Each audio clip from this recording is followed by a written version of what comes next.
নতুন দলের ঘোষণা করবে, হুমায়ুন কবির কি তৃণমূল কংগ্রেসের সাথে মুর্শিদাবাদ জেলা বা রাজ্যের অন্যান্য জেলায় ফ্যাক্টর হবে? না, কি করে ফ্যাক্টর হবে? হুমায়ুন কবিরের এটা প্র্যাকটিস।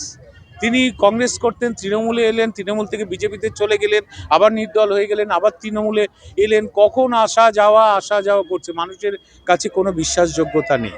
এরা হচ্ছে টিকে থাকার জন্য এই ধরনের বিতর্কমূলক কাজকর্ম করেন, যাতে মিডিয়ায় টিকে থাকা যায়। তাতে কোনো রাজনৈতিক দল যদি ওনাকে প্রার্থী করে, তো সুষ্ঠুতা চাই, একটা জনপ্রতিনিধির কাজের একটা সুষ্ঠুতা চাই। তার সবসময় মনে রাখতে হবে মানুষকে আমি কিভাবে তার ডেভেলপমেন্ট দেব, মানুষকে কি করে একজোট করে রাখবো।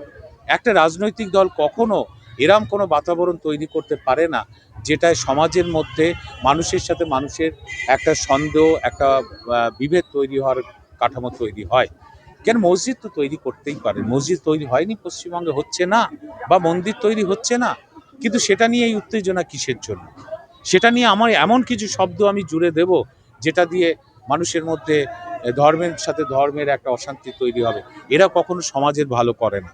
ফলে মানুষ এদের যোগ্য জবাব ২৬-এ দিয়ে দেবে, এটা নিয়ে কোনো সন্দেহ নেই।